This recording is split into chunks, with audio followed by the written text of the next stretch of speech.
بسم الله الرحمن الرحیم. حامد و مصلیه. محترمینو، یو محترم رور دا پوښتنه کړې ده چې خلک د غلا موټر د یو ملک څخه د بل څخه، مثلا پاکستان څخه کاغذ والا راغلا کې دلته په افغانستان کې خرڅوي، دا خرڅول او رانیول په دې کې سپرېدل محترمه دا ټول شان ناجایز دي. په دې کې سپرېدل، دا رانیول، دا خرڅول، په دې کې ګرځېدل، دا ټول شان ناجایز او حرام دي. ځکه د الله جل شانو فرمان دی ولا تعاونوا علی الاسم والعدوان، چې پر ګناه یو د بل سره تعاون مکو.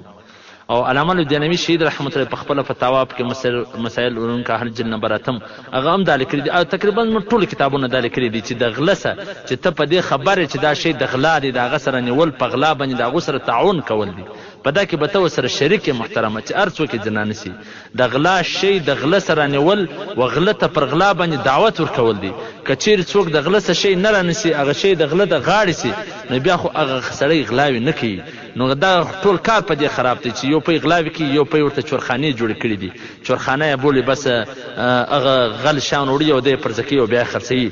دا به ټول الله جل شانو د قیامت پر ورځ ذلیل او رسوا کی، او په دنیا کې به هم الله جل شانو دا خلک ذلیل او رسوا کی چې کم خلک غلاوي کی یا د غلو سره تعاون کی، نو دا ټول خلک به سره الله جل شانو په لټاړ کې راولي. نو محترمه په دې کې سپرېدل، په دې کې رانیول، په دې کې دا خرڅول، دا ټول شان د شریعت پرونه کې ناجایز او حرام دي.